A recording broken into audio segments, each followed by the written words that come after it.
The premier sprint car series in the state of California, the Sprint Car Challenge Tour, is ready for their 2023 campaign. And to join us and tell us a breakdown of the entire schedule is PR director and announcer Gary Thomas. That's coming up next. This broadcast is brought to you by Meat Freaks Jerky Club. Get the best jerky the world has to offer straight to your door by visiting meatfreaksjerkyclub.com. Pick your box and plan, tell them where to ship, and receive and enjoy. Log on to meatfreaksjerky.com and use promo code SPEED for 10% discount. Hello race fans, this is Ben Deathridge, host of Getting Up to Speed. In these interviews, we talk to sprint car drivers from the West Coast or beyond the West Coast that are coming to race, or drivers that are West Coast based that are going elsewhere to race. We hope you enjoy these interviews, and be sure and catch up on all the episodes, whether it be on iTunes, Spotify, iHeartRadio, Amazon Music, or YouTube. Well, he's back, and he's going to be talking Sprint Car Challenge Tour 2023 schedule, and it is the PR representative as well as announcer of the series, Gary Thomas. Gary, SCCT, it just seemed like the other day just was originated. Now it's going into yet another season, and hopefully another successful season. Yeah, it's amazing how fast the years go by. It seems like it was just yesterday that it was 2017, a brand new series, and now here we are entering, I think, the sixth year or so. One year we didn't get a race because of COVID, but competition is always the name of the game when it comes to the Sprint Car Challenge Tour, and I'm thinking this year is going to be the best yet. Well, it's pretty close to when they're going to have their first race. It's at Placerville on March 25th for the Spring Fever Frenzy, and that's kind of an early opener for the tour. Yeah, that's always been the traditional kind of, launching point for the Sprint Car Challenge Tour at Placerville Speedway. Of course, Scott Russell, Cammy Arnold are the promoters of Placerville, and they're also the managers with SCCT, so it's a natural fit to open our season there at the El Dorado County Fairgrounds. Like I said, always a great crowd on hand for that event, always a full pit area. And it's not too long before the next race, April Fool's Day. No fooling around. It's going to be a great race at Stockton Dirt Track. Great to see that they're still in operation. Asparagus Cup will be the host on April 1st. And Stockton, kind of one of those wild card tracks. They don't really have very many 360 races. Yeah, so, Stockton's always been a track that's operated as a special events venue. And this year it's even less, so it's even more special. I think we only have 3 total sprint car races all year, and with SCCT we're going there twice, so it's going to be a lot of fun co-sanctioning that race with the Northern Auto Racing Club. I think we also have the Joe Hunt Magneto's Wingless Sprints on that card as well, so if you're a sprint car fan of the area, you got to get out to the Asparagus Cup on April 1st. Well, and also in April 26th, or 22nd, pardon me, again, my dates mixed up already. Merced Speedway, Central Valley Racetrack. It looks like they're one and only time you guys go there. And that's another track, too. They don't offer too much wing sprint car racing, but I do know that when they do, it's some exciting stuff. Yeah, I absolutely love Merced Speedway. Doug Lockwood's done a great job getting that track, molded into shape the last few years. And just talked about Stockton being special events. Merced runs even less sprint car stuff. So we go there April 22nd, and then only one other sprint car event all year. That's, right before Thanksgiving with the USAC National Midgets and the Wing 360s. So there's not many chances to get down to Merced. Got to invite the fans out there. If you've never been there, you got to check it out. It's one of the raciest tracks in the country. I know that. I think it was Keith Coons that stated that they think that's the best midget track in the country, and when the Wing 360s go there, it's a wild time as well. And one of the things that stands out about it is the grandstands. It's like, I don't know what the angle is. I'm not big into geometry, but it's like, holy smokes, you make that climb, and then your head starts to get a little wobbly. Yeah, that's got to be the best grandstands in the state of California. I mean, there's not a bad seat in the house. That's what I love about Merced as well. Yeah, everyone's like pretty much a nosebleeder seat, but it's great because you can see the whole racetrack, and it offers good racing. And if folks have never been there, it's a quarter-mile high bank deal, and when it is on for sure. Yeah, that's one of the tracks. Like, I'm going to consider myself a sprint car fan, but I can appreciate a good modified or stock car show. And Merced's one of those places that I don't care what it is. It's a four-banger. I'm going to watch it. That's how exciting that place is. Sure. Oh, no doubt. And speaking of an exciting event, May 13th, Peter Murphy Classic, King Speedway in Hanford will be stop number 4 on the schedule. Hanford, I went there a couple times last year and have just fallen in love with it. It's one of the tracks I consider outside of Oregon, one of my adopted homes. And, man, it's just a sensational – I've never been to a Peter Murphy Classic, but I'm looking forward to it. Okay. Yeah, man, I've been a fan of Hanford since I was, just a little kid. I remember going there back in the day for the Pombo Sargent Classic 2-day shows they had. And no matter who runs that place, it's always been one of my favorite venues to go to. And I'm looking forward to having you there at the Peter Murphy Classic. I know Steve McCarthy's coming. And, I'm looking forward to doing some announcing this year at Hanford because that is a track that I love going to. There's never a dull show, it seems like, at King Speedway. Well, and we also have to note, name change. It was Keller Auto Speedway for a number of years. King Speedway, presented by Keller Motorsports. I like the touch of the throwback. Yeah, me too. That's the name of the track, the name it should be. So yeah, King Speedway powered by Keller Motors. Kind of going back to tradition down there in Hanford. I think that's a good thing. Yeah, and nothing against Keller Auto or anything, but yeah, right. But yeah, no, it's some, when I would say Kings, they're like, what are you talking about? That's Keller. Oh, okay, sorry. So, but that's true. Yeah, Memorial Day weekend, you guys will be busy. It looks like Marysville Raceway on the docket, one and only appearance there. Mellon Maryland Hall Memorial. That's a marquee event in that venue. Yeah. That's been a great show. The last, it's the 23rd annual race. It's been a great show for a lot of years, but we've sanctioned it the last 2 years, and now this season it's moving back to Saturday. It had been run on Sunday, but now Chico's going to run a non-sanctioned 410 show. So excited to have Marysville and the Hall back on a Saturday. Hopefully that'll improve the crowd even more because then people can spend their Sunday watching Indy 500 and then heading up to Chico after that.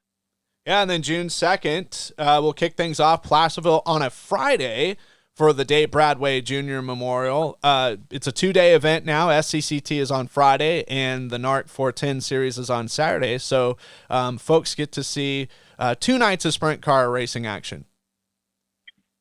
Yeah, that's one of the races I'm really looking forward to this year. Excited to have the Bradway as a 2-night show. Fridays are always a gamble in probably anywhere, I guess, in the country, but especially in California. So we hope the fan support comes out. I'd say with just running the 360s on Friday, I mean, we should be right around probably 50 cars or so. I mean, it's going to be a great bang for your buck. And then the next night, the NARC 410s come into town for their only appearance. So yeah, Friday, June 2nd and Saturday, June 3rd at Placerville. We hope to see a packed house.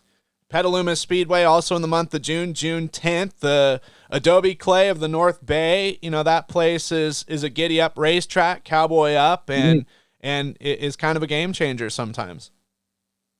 Yeah, and that's another track that does not run a lot of winged sprint car races anymore. So it's always a special chance to get down to Petaluma and see Rick Faith. Love Rick, great guy, great promoter. He really works his tail off. Ron Langren's one of my best friends. He's the announcer there at Petaluma, does a great job as well. It's kind of like a party atmosphere when you get down to the Sonoma Marin County Fairgrounds. And like I said, there's 2 SCCT shows, 2 NARC shows, and other than that, I think they only run one other wing sprint car race. So come on down June 10th.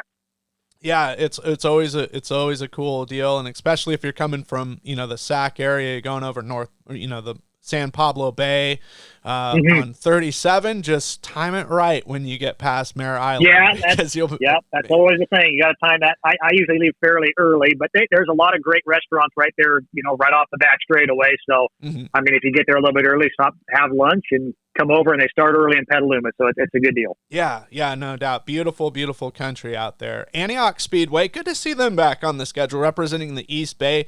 July 1st is their, looks like, lone date with the SCCT, and if memory serves me correct, that was the first race SCCT had back in 17. Yeah, Antioch was the first ever race we had back in 17, and it's just gone a total transformation with the new leadership group there with the Chadwick family. Not to badmouth the previous leadership, but I mean the place kind of was ran down a little bit. There was some junk out in the pit area that probably shouldn't have been there, and they came in, they cleaned it up. So if you have memories of Antioch back in the day, forget about that. The Chadwick family has added paint. They've cleaned up the facility, and I'm really excited to have SCCT go to a race there. And they also have scheduled the NARC 410s as well. So I'm really hoping that Antioch can be a place to, get 2 or 3 times for the sprint car fans here in the years to come. And Silver Dollar Speedway will be a part of the schedule on July 22nd. Tyler Wolf Memorial, That's such a cool deal, paying tribute to a former champion at Silver Dollar Speedway, Tyler Wolf, and it is always a great event, not just because of the racing, but there's all sorts of cool auctions going on, and I know that my wife Stephanie was a major part of that, gathering things to auction off. Mm-hmm. Yeah, it's really an honor to be a part of the Tyler Wolf Memorial. Can't thank SLC Promotions enough for allowing the SCCT series to sanction that for the second year in a row.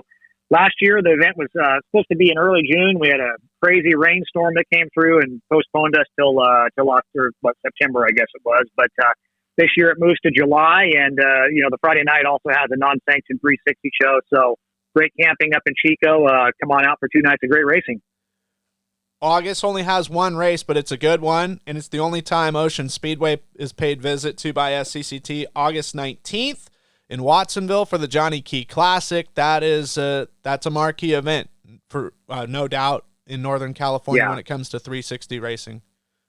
Yeah, that's one of the long-standing events in California. Always a great car count, great crowd, and it's another one that runs a non-sanctioned show on Friday. So if you're a fan from out of town, you can come out and camp and take in 2 nights of racing. And that's one of the great things of this schedule this year is when it comes to just the SCCT points, it's not as overwhelming. There's no 2-day shows for points. If a team just wants to run the 14 total races, they can do so. But then there are other opportunities where, the night before has a non-sanctioned event as well.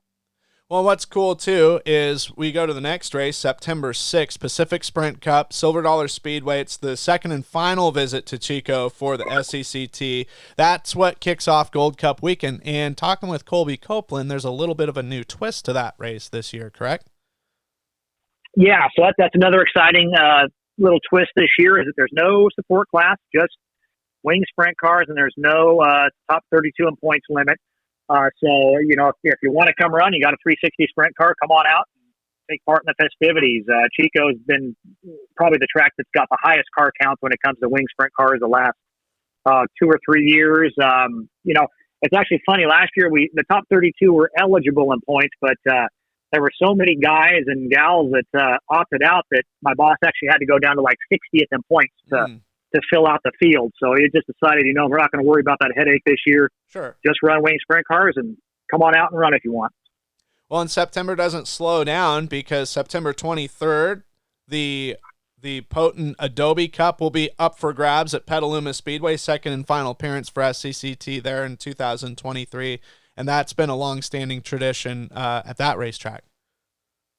Yeah, amazing. The 12th annual Adobe Cup already. This is the second year that SCCT has sanctioned the show. Last year we had a solid car count. And yeah, it's always one of the fun things in California to get to Petaluma during those late season events because it's kind of pretty much intermingled with all the special events towards the end of the year.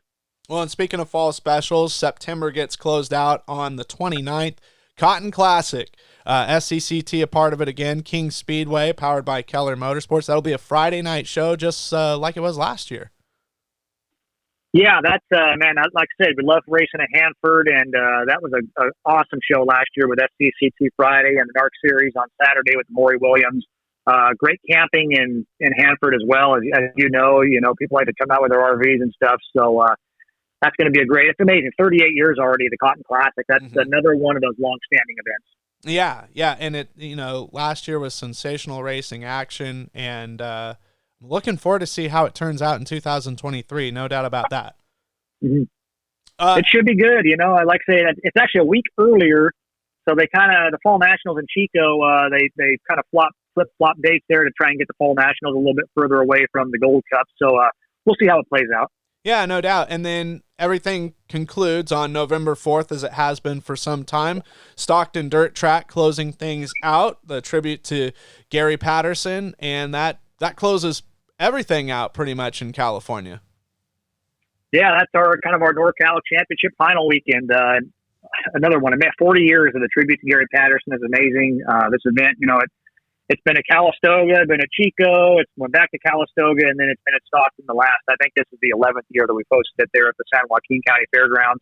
Always a special night to end the championship, with SCCT, NARC. The Hunt Tour is going to do it again. So Tony Nassetti has billed this as the NorCal Triple Crown, and great crowd last year, and hopefully we'll have even more people this year.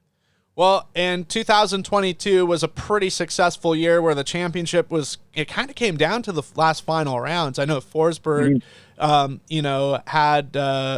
had a decent lead, and then kind of some of those fall specials rolled around, and then all of a sudden there was some moving and shaking and chocolate cake bacon in the top 5. Mm-hmm.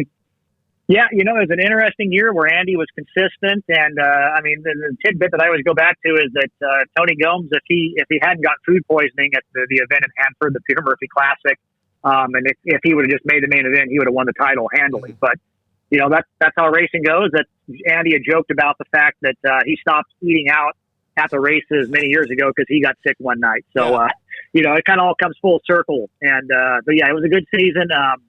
We don't have a ton of guys that made all the shows, but what I look at is our car count, I think, was right around 35. So if you can have 35 sprint cars a night, I chalk that up as a success. No doubt. And as far as 2023, is there a lot of good commitments to the tour full time? Yeah, it's always hard to gauge that. I'm assuming we'll have a decent amount that at least started out. And as I mentioned, the schedule is a little more condensed this year. There's, we're not going to Stockton and Petaluma 3 times. We pick those back to 2 times each. So we're not going to any one track more than twice. Couple less races this year, no 2-day shows. So, I don't want to call it the workman class series, but, NARC has 24 shows. You fit in 14 events with the Sprint Car Challenge Tour, and they really go hand in hand. That works out well. So we're hoping for a good season, hoping for good car counts and good crowds. Yeah, no doubt. It sounds like it's going to be an exciting year. And, for folks that want to follow along, I know that there's a good social media presence as well as a good online presence as well. And what are the best sites and handles to use? Yeah, if you want to check us out, our website is sprintcarchallengetour.com, and then you can also search that on Facebook for our Facebook page. Our Twitter handle is at 360SCCT, and then we're also on Instagram as well. So we got pretty much all the bases covered. Awesome. And then if folks want to, can they get apparel on via social media or website, perhaps if they're from the Midwest or East Coast? Yeah, I know that onefasttee.com, once the season gets going, they should have all of our apparel up live, at least shirts, hats, and I think we had hoodies last year. So wonderful. Onefasttee.com, that's our official concessionaire. Awesome. Well, I'm really looking forward to seeing how the SCCT plays out. I'm hoping maybe at least when they're at Hanford, to see them there and maybe a couple more times throughout the season. Yeah, we're looking forward to it, and hopefully we'll see you down there a few times, Ben. I appreciate you having me on again. No doubt. Thank you, Gary. Hey guys, thanks for listening to this latest episode of Getting Up to Speed with me, Ben Deatherage. We hope you enjoyed this program. We hope also that you hit the subscribe button and the like button, as that really helps things out, spreads things out. Be sure and share as well on social media so that more people can listen to these great interviews and from these great drivers. Getting Up to Speed is a production of Highside Racing Promotions. For more information, you can check it all out on Facebook at Highside Promotions.